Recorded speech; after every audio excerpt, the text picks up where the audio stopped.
It was midnight when my father's voice cut through the storm like a blade. Rain hammered against the porch roof, creating a deafening wall of sound that matched the chaos in my chest. I stood there with my duffel bag clutched in one hand, $20 crumpled in the other, staring at the door that had just closed in my face. "You want to make your own choices," he had shouted, his face red with anger. "Fine, then live with them." The lock clicked. That simple sound felt like a gunshot. Behind the door, I could hear my mother's footsteps retreating up the stairs. She hadn't said a single word during the entire confrontation. Her silence hurt worse than his shouting. I stood on that porch, water soaking through my jacket, my entire body shaking from cold and shock. Everything I owned was in one bag. My sketchbooks, some clothes, a few photos I'd managed to grab before he dragged me to the door. 18 years of life reduced to 20 pounds of belongings. The rain mixed with my tears until I couldn't tell which was which. I pressed my forehead against the cold wood of the door and whispered through my sobs, "I'll remember this."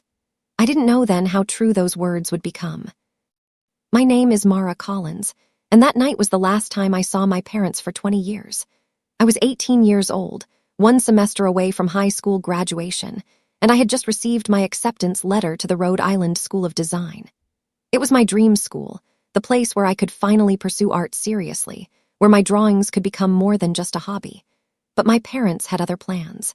They had already enrolled me in the state university's accounting program without asking me.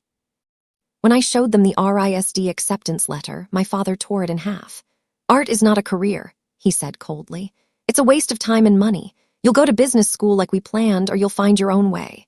I chose my own way. I thought they were bluffing, that after a few hours they'd calm down and we'd talk. But my father meant every word. He threw me out into the rain and never looked back. I didn't know then that losing my family would be the beginning of everything. That the worst night of my life would eventually become the foundation of the woman I would build myself into. I spent that first night in my car behind the gas station on Route 9. The back seat was cramped and cold, and every sound made me jump. I wrapped myself in the emergency blanket from the trunk and tried to sleep, but my mind wouldn't stop racing. Where would I go? How would I survive? What would happen to school? My phone buzzed around 3 in the morning. For one hopeful moment, I thought maybe it was my mother. Maybe she'd changed her mind. But the message was brief and brutal. "You did this to yourself." I read those 6 words over and over until they blurred in front of my eyes. Then I blocked her number. I couldn't bear to see anything else. As dawn broke over the parking lot, painting everything in shades of pink and gold, I made a decision. I pulled out my sketchbook from the duffel bag and opened it to a blank page. My hands were still shaking, but I forced myself to draw. If I ever made it out of this situation, I promised myself I would never let anyone hold power over me again. I would build something so strong that no one could ever take it away. I got hired at Joe's Diner 3 days later after begging the manager to let me wash dishes. I had never begged for anything in my life, but pride didn't pay rent. The work was brutal. Hot water that turned my hands red and raw, grease that got into everything, endless stacks of plates that never seemed to stop coming. But it was money. $40 a shift, paid in cash at the end of each night. A waitress named Tanya took me under her wing. She was in her 50s, with laugh lines around her eyes and a no-nonsense attitude that I desperately needed. She taught me how to stretch a paycheck, where to buy day-old bread for cheap, which gas station had the cleanest bathroom for washing up before shifts. One night, after a particularly hard day, I broke down crying in the back alley. Tanya found me there and sat down beside me without saying anything for a long time. Finally, she lit a cigarette and said, "Sometimes rock bottom is just the start line, honey. You're not falling anymore, you're standing."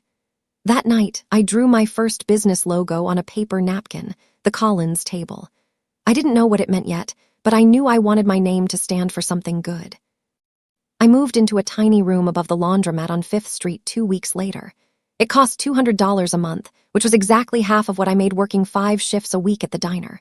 The room was barely bigger than a closet. Roaches scattered when I turned on the lights. The pipes leaked, leaving rust stains on everything. There was no heat except for a small space heater that made the electricity bills skyrocket. But it was mine. Nobody could take it away from me. I enrolled in community college classes at night, using the money I'd saved from my last birthday. Every time the professor called my name in class, Mara Collins, I felt the weight of my last name like a bruise. My parents had built their entire identity around the Collins name, their business success, their reputation. Now I carried that name alone, trying to make it mean something different. In my business fundamentals class, we had to design a theoretical small business as our final project. While other students created tech startups and consulting firms, I sketched out plans for a catering company. The Collins table would provide home-cooked meals for events, bringing comfort food to people's celebrations. A class project on small businesses lit a spark in me that I couldn't ignore. 6 months after they kicked me out, I found out through my cousin's Facebook post that my parents were telling everyone I had run away with a boyfriend. The post was casual, almost sympathetic. Praying for Aunt Veronica and Uncle Paul. So hard when kids make bad choices. I stared at my phone screen, my stomach turning over. They had rewritten my story completely. There was no mention of art school, no mention of their ultimatum, no mention of the locked door. Just a narrative that painted them as concerned parents and me as a reckless teenager who chose a boy over her family. The lie was so clean, so believable. People I had known my entire life were commenting with sympathetic messages. Teenagers think they know everything. She'll come back when reality hits. Poor Veronica must be heartbroken. The shame burned worse than the hunger I sometimes felt between paychecks. I wanted to scream the truth, to tell everyone exactly what had happened. But I knew how it would sound, angry, defensive, exactly like the troubled daughter they had painted me to be. So I made myself a different promise. One day, the truth would walk right into their world. Not through words or explanations, but through undeniable proof of who I had become. The next 2 years passed in a blur of exhaustion. I worked 2 jobs, dishes at the diner during the day, cleaning offices at night. I attended classes whenever my schedule allowed, slowly chipping away at my degree. I slept maybe 3 hours a night, collapsing into my bed fully clothed, only to wake up and start again. My body ached constantly. My grades started slipping because I was too tired to focus. I lost weight because eating took time I didn't have, but I refused to quit. Every single time I wanted to give up, every time I thought about calling my parents and apologizing just to have a bed to sleep in and food to eat, I replayed my father's words in my head. "You'll come crawling back." That phrase became my fuel. I would not crawl back. I would not prove him right. And slowly, painfully, I began to realize something important. Maybe the best revenge wasn't crawling back at all. Maybe it was standing taller than they ever did, building something they couldn't dismiss or diminish.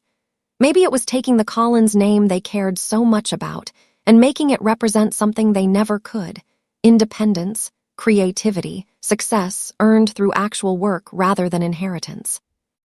My first real catering client came during my 2nd year of community college.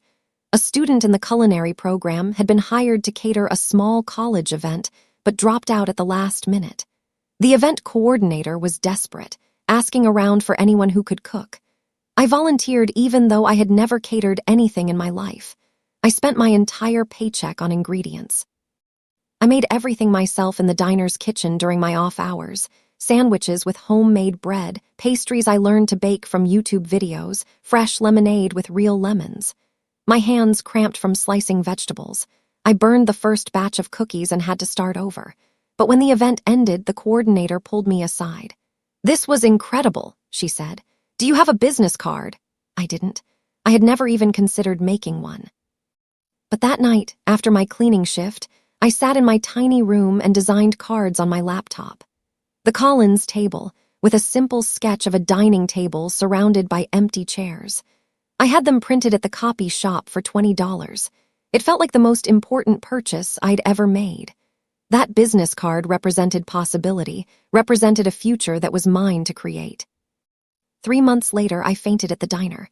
I had been running between my dish station and the storage room when everything went dark. I woke up on the floor with Tanya holding my head and the manager calling an ambulance. At the emergency room, the doctor took one look at me and frowned. "When's the last time you ate a real meal?" he asked. I couldn't remember.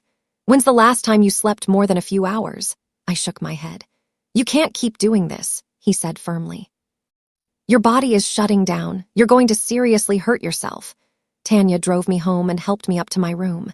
She made me eat a sandwich while she looked through my calendar, seeing the impossible schedule I'd been maintaining. "Baby," she said gently, You're running on revenge, not purpose. That'll burn you out faster than anything." Her words hit me hard because they were true. I had been so focused on proving my parents wrong, on surviving out of spite, that I hadn't stopped to think about what I actually wanted. I wasn't living. I was just existing in opposition to them. Something had to change. I needed a real purpose, not just anger dressed up as ambition. A woman named Mrs. Adler changed everything. She had hired me to cater a small birthday party for her husband, and when I arrived to set up, she noticed the exhaustion on my face. Instead of ignoring it or being concerned that I couldn't do the job, she asked me to sit down and talk. Over coffee in her elegant kitchen, I told her everything. About being kicked out, about the 2 jobs and night classes, about the Collins table and my dreams of making it real.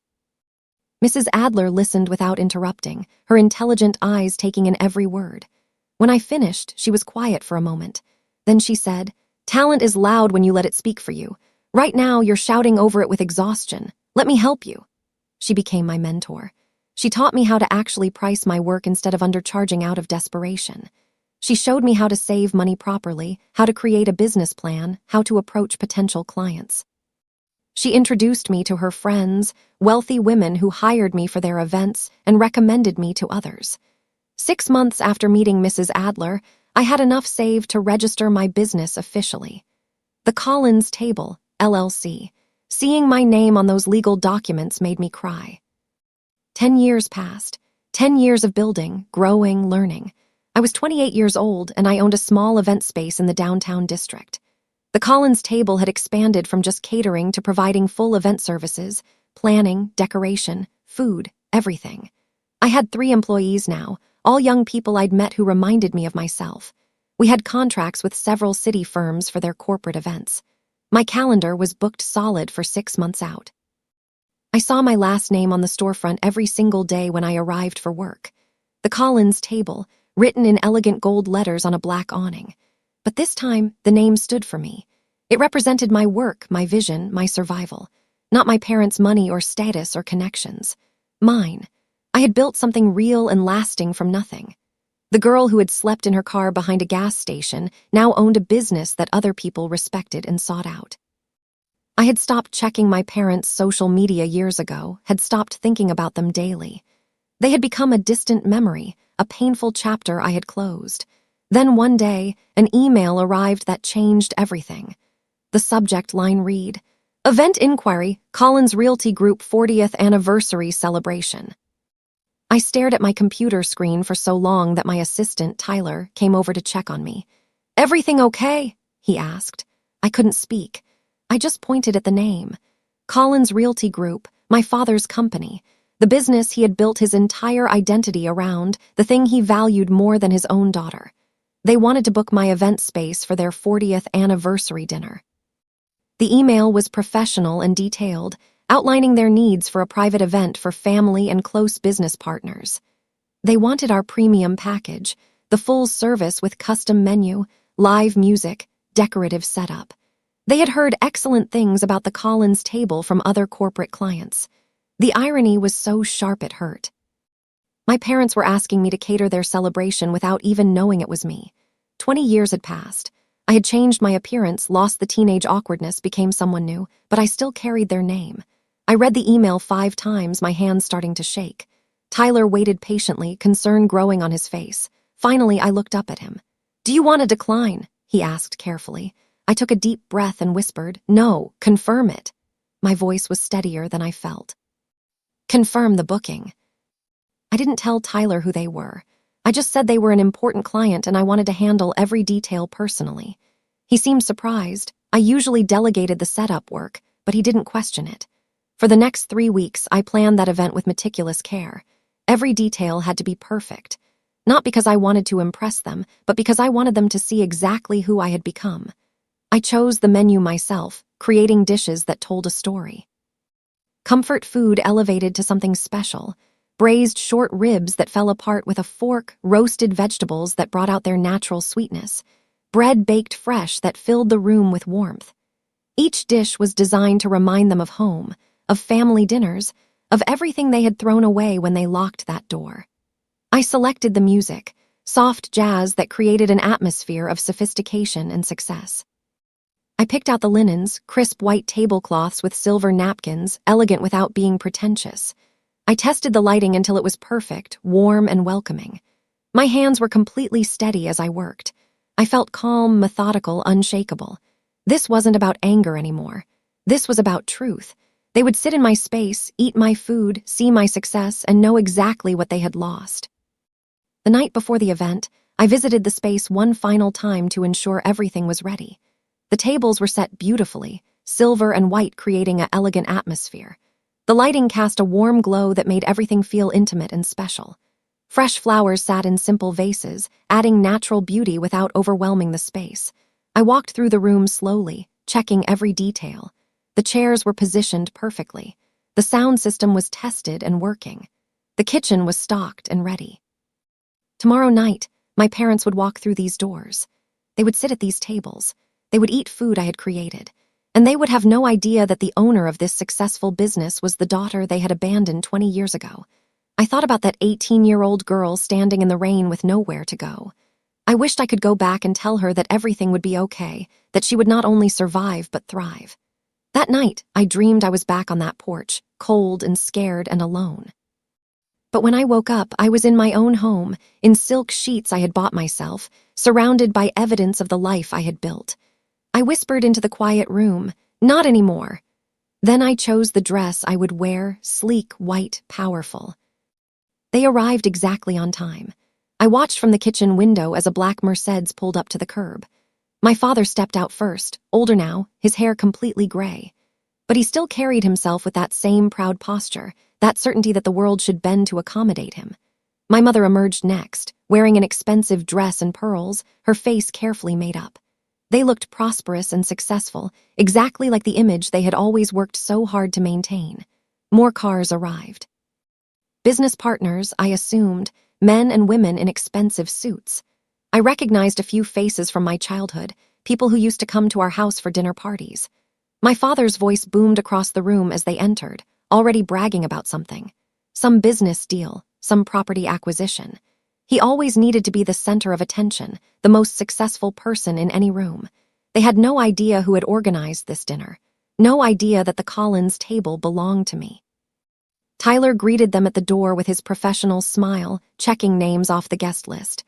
"Welcome to the Collins table," he said warmly. "Ms. Collins will be joining you shortly to ensure everything meets your expectations." I watched my mother's face when Tyler said my name. Nothing. No recognition, no spark of memory, just polite acknowledgement. I took a deep breath. I gave them 10 minutes to settle in, to pour their first glasses of wine, to start feeling comfortable. Then I stepped out from the kitchen, walking slowly across the dining room. Every head turned toward me. My mother gasped first, her wine glass freezing halfway to her lips.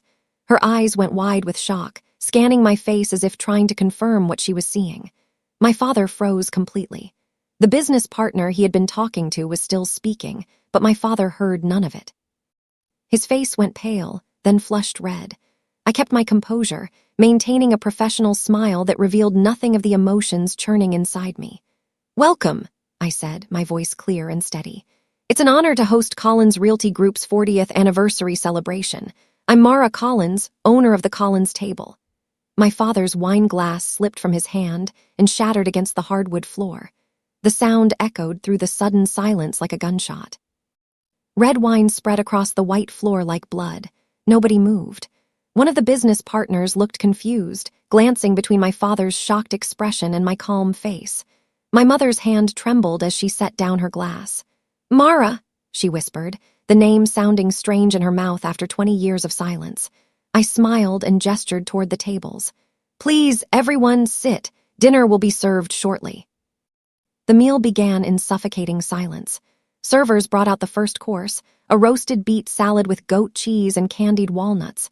Everyone ate mechanically, the scrape of forks against plates unnaturally loud. My father tried to recover, clearing his throat and attempting to smile. "This is quite a surprise," he said, his voice strained. "A reunion of sorts." He raised his glass, trying to regain control of the situation. "To family," he announced to the table, forcing cheer into his voice. Several of the business partners raised their glasses uncertainly, clearly sensing something was wrong but not understanding what. I simply smiled back at him, my expression unreadable. I didn't raise my glass. I didn't acknowledge the toast. I just held his gaze until he looked away. My mother kept opening her mouth as if to speak, then closing it again. She twisted her napkin in her lap, a nervous habit I remembered from childhood. She only did that when she was truly uncomfortable. One of the partners, a woman named Beatrice, who I vaguely remembered from old dinner parties, leaned toward my mother. "I didn't know you had a daughter in the catering business," she said pleasantly. "How wonderful." My mother's smile was painful to watch. "Yes, it's been a long time." As the main course was served, those braised short ribs with roasted vegetables and fresh bread, the questions started coming. "So Mara," one of the partners asked, "how did you get started in this business? Did your parents help you get established?" The table went quiet. Everyone looked at me, waiting for my answer. I took my time, setting down my water glass carefully. "No," I said simply. "I built this entirely on my own. I started with nothing and worked my way up." My father shifted uncomfortably in his seat. Another partner, oblivious to the tension, pressed on.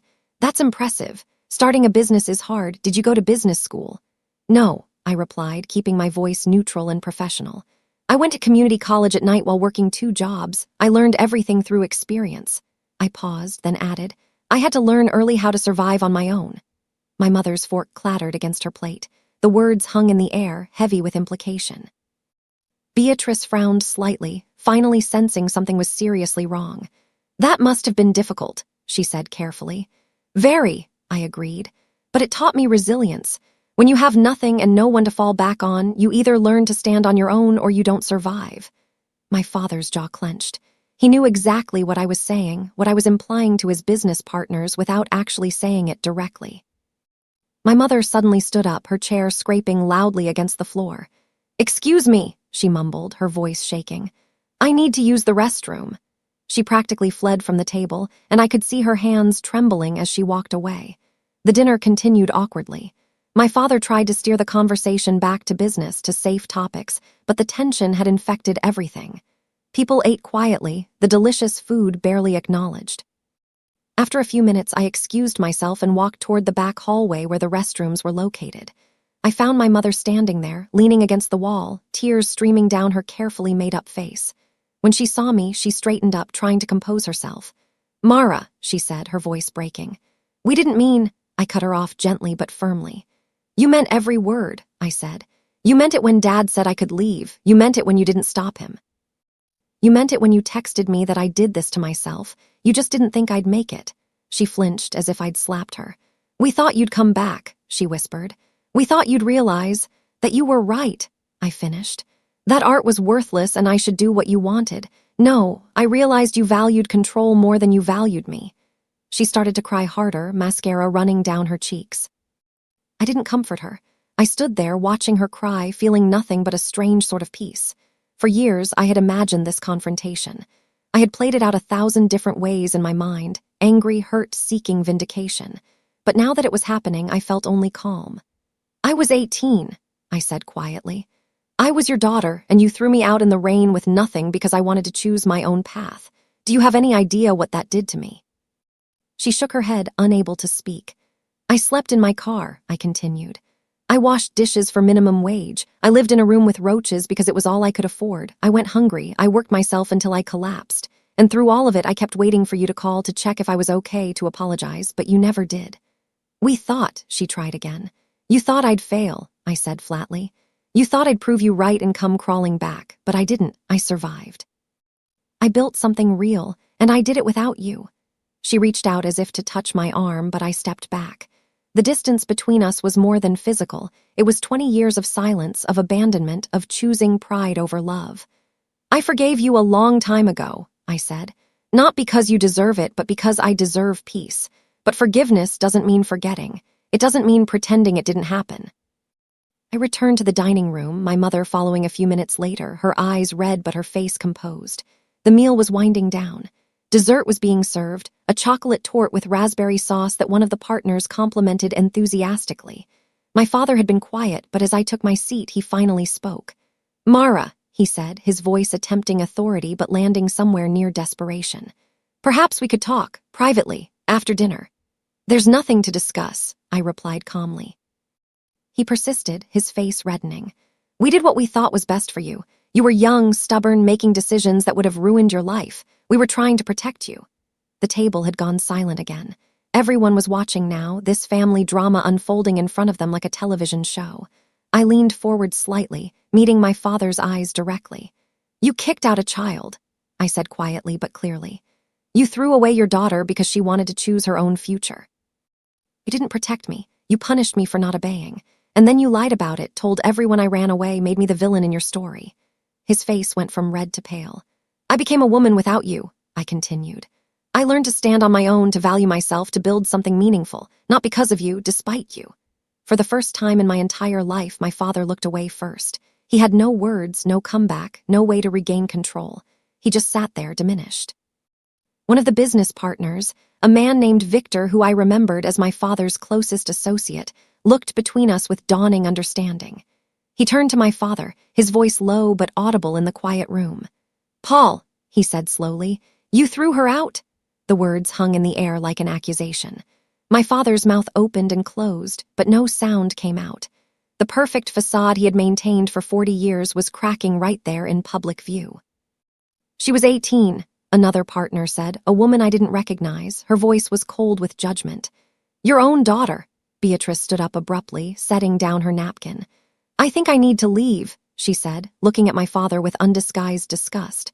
I don't think I can be part of this celebration. Others shifted uncomfortably.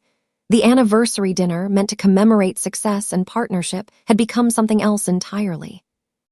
The truth was spreading across the table like spilled wine, staining everything it touched.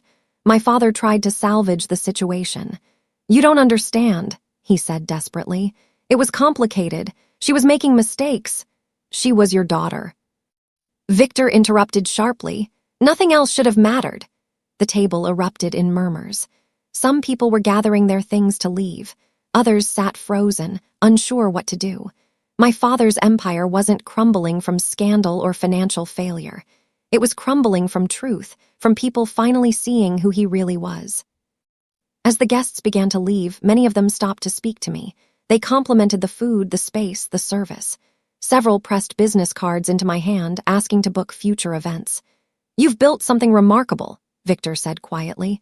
And you did it the right way, through hard work and integrity. That's more than some people can say. He glanced back at my father, making his meaning clear. My parents were the last to leave.